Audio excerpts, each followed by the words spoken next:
Bilangan pecahan adalah bilangan yang dinyatakan dengan A per B. A dan B adalah bilangan bulat dan B tidak boleh sama dengan 0. Bilangan A disebut sebagai pembilang dan B disebut sebagai penyebut. Pecahan digunakan untuk menggambarkan bagian dari keseluruhan atau bagian dari suatu unit. Supaya lebih mudah dipahami, yuk simak contoh berikut ini.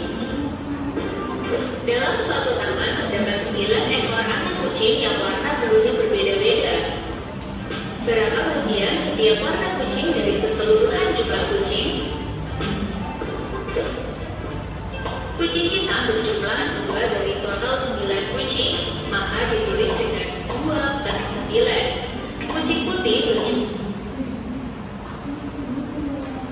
3 dari total 9 kucing, maka ditulis 3 per 9. Sedangkan kucing oranye berjumlah 4 dari total 9 kucing, maka ditulis dengan 4 per 9. Dalam contoh ini, pecahan diartikan sebagai bagian dari keseluruhan. Ibu membeli buah semangka.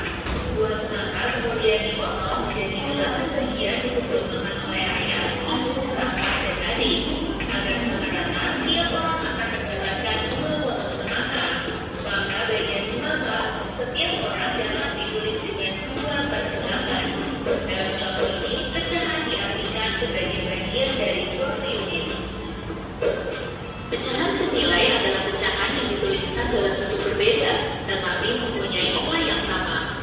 Perhatikan 2 jenis kue berikut. Kue coklat dipotong menjadi 4 bagian.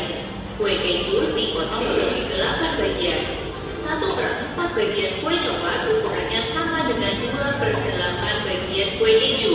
Artinya, pecahan 1 per 4 dan 2 per 8 nilainya sama, atau disebut juga pecahan senilai. Cara mencari pecahan senilai adalah dengan mengalihkan atau mengganti pembilang dengan